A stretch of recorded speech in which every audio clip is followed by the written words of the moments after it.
Okay. Twize twabonye airdrop ico arico, turabona ubwoko bw'ama airdrop, turabona inyungu dushaka gukura muri airdrop, turabona n'ama risk dushaka guhura nayo. Ubu naho tubandanye tuvugana ivyitonderwa. Icambere nuko kizira kwama winjira amalinke yose, amalinke utazi yazananye, umuntu aguha link ugaca winjira ata recherche nimwe ugize. Ariko kandi haraho biba ngombwa ko nka minaje uyinjira ukaba urafata abantu kugira ngo dufate ico twovuga bivanye n'iyivuye, bivanye n'amakuru direct, bivanye n'aba influencer ubonye ariko urayikora, ugashoka winjira hanyuma recherche ukazoyigira mu nyuma. No kuvuga kuyinjira uba ugomba kuba urafata urubaka timu, kuko amaminaje cyangwa ama airdrop birasaba ko birasaba ko wubaka timu kugira ngo uronke ama pièces menshi. Ari ubona ukibona gusa ukabona yuko bivaye n'ivuye n'amakuru yayo kuvuga uti reka ninjire hama mbe ndatanga link hama ivyigwa nzobikora mu nyuma ariko ndiko ndakora. Hama mugabo nk'umuntu ariko ariga zino nyigisho, nk'umuntu mu mutwe ariko aratahura bino bintu, kirazira gupfa kwama ukora ikintu ukagikora mu mwaka, ukagikora iminsi n'iminsi utarasoma white paper yabo, ngo manze road map yabo, ngo manze umenye project behind nko twabibonye ni yahe, eske iyi projet izanwe n'indi project behind niyihe, aba developer bi airdrop ni bande, eske bigize anonyme bintu bimenyekanishije. Muri road map bavuga yuko izogira ku isoko ryari, izohera ryari, kuko haba arimwo programa muri road map ukuntu bizogenda, igihe izomara, byose gira recherche. Gira recherche umanze kandi ube ava yuko connecta wallet yawe twayivuganye. Banza d'abord ugire ntuhirahire ngo ugire uconnecta na wallet ukoreramo ama holding. Kirazira guconnecta wallet ukoreramo holding mu bintu vy'ama airdrop. Nizere ko ngatwo turatahorana. No kuvuga hariho ibintu white paper hari usanga ari ndende, muga hari ibintu utoramo ubwa mbere project behind, aba developer ni bande, ni yahe project behind, aba developer ni bande, road map bimeze gute, izotangura ryari, izohera ryari, izoza ku isoko ryari, maximum supply ingana gute, ukamanza ukamenye uko ibiceri bingana, ama pièces plutôt, yego tuvuge ibiceri ama pièces akuntu angana iyo bariko barakora. Kandi kirazira kikazigiriza kwizera airdrop kwizokugira umutunzi, ugasanga washize ku mutima ngo uzongira umutunzi, nzobanga iki ntatungiye ngaha. Oya, ntibikirazira kuko saba frère, s'abantu muzinanye, si membre de la famille.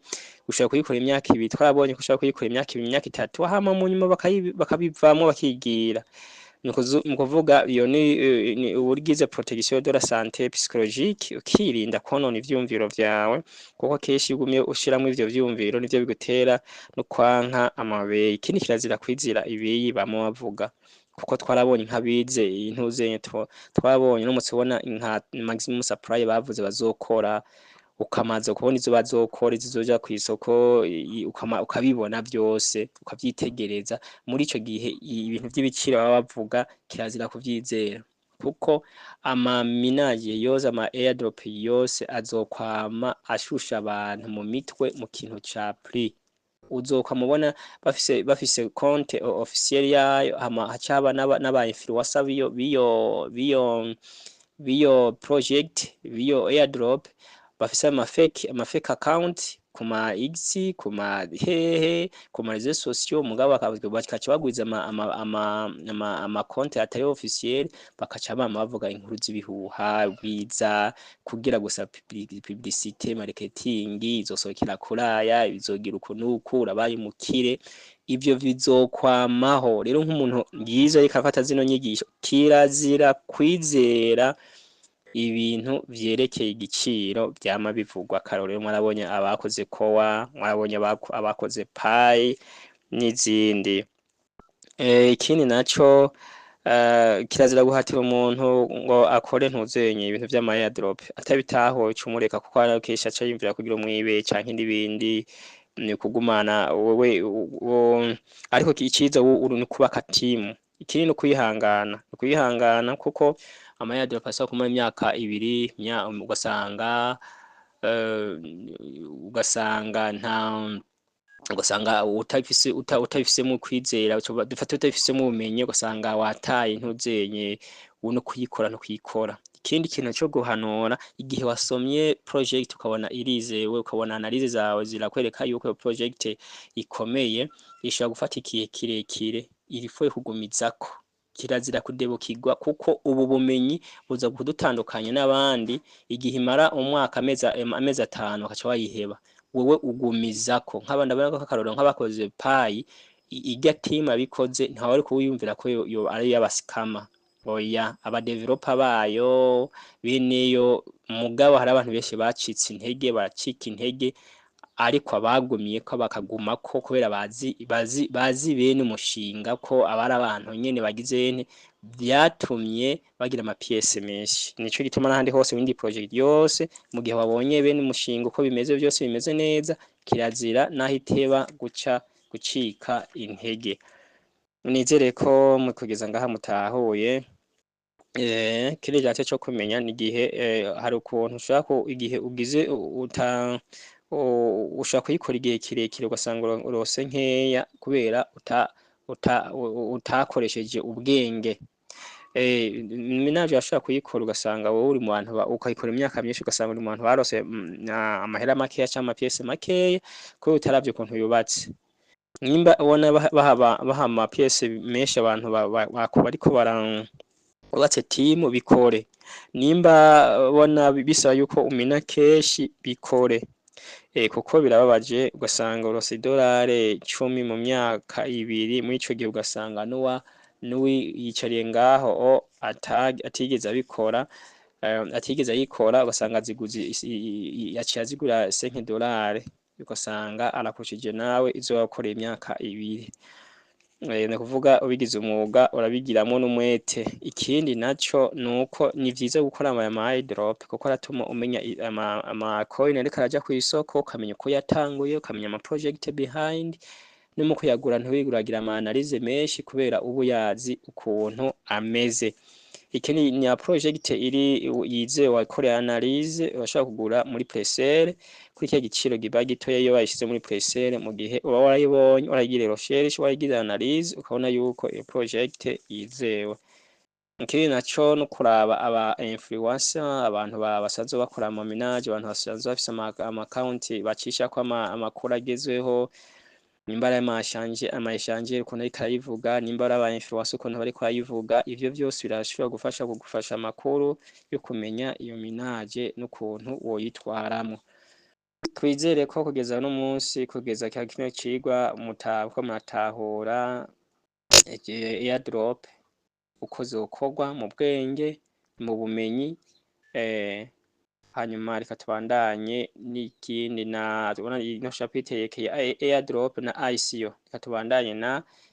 ICO nayo okay turaheje kubona icari cyo ICO turabona uko itangwa turabona ko itandukanye na airdrop turabona inzira ishobora gucishwamo kugira ngo ishikira abantu turabona ku mugo w'aba developer w'abantu n'ukuntu baca bayitangaza ubona aho tubone ivyo kwiturabire hamwe ivyo kwitonderwa muri ICO icambere nkuko twabivuze kuri minage tukabivuga kuri airdrop no ngaha kuri ICO nivyo tuvuga kirazira kikaziririzwa gukorera ku kintu utakoreye analyse kuko ICO nayo nyene iba ifise right paper utegeza gusoma kabona bimwe bisabwa wisunga project behind ukabona aba developer ukabona roadmap ukabona itanguye izogenda gute itanguye ubu izohera ryari izogera ku isoko ryari ivyo ukamanza ukabimenya kuko uhereye kuri ibi nivyo biguha icizere, kuko igituma aha hoho utegereza kubisoma nuko bisaba yuko mu kuzironka uba watanze amahera. Rero ahantu ushize uburyo bwawe ni kumanza ukaba wagize recherche. Hari abantu bama bagura muri presere ama ICU igihe cyose ugasanga bapfuye kugura ntibasomye road map bakurikiye naka kubera yumvise avuze ngo nimugure. Ugasanga hariho n'amatrike bavuga bati, ugasanga bavuga ati niwe mvita umuntu akaza kugura muri presere uzomuronka kwiza, ukazusanga wewe n'umuwazo ukazusanga ni yabasikama itunganije mu buryo butari bwo. Rero imbere yuko ko twabonye ko ICU ugura ama pièce, imbere yuko uyagura banza usome white paper, umenye road map, umenye project behind, wongere eka byose ubibone neza, niho biba vyiza. ICU ni kuvuga ifise ama risk menshi cyane kurusha airdrop canke amaminage, kuko muri ICU baba ariko baregeranya uburyo.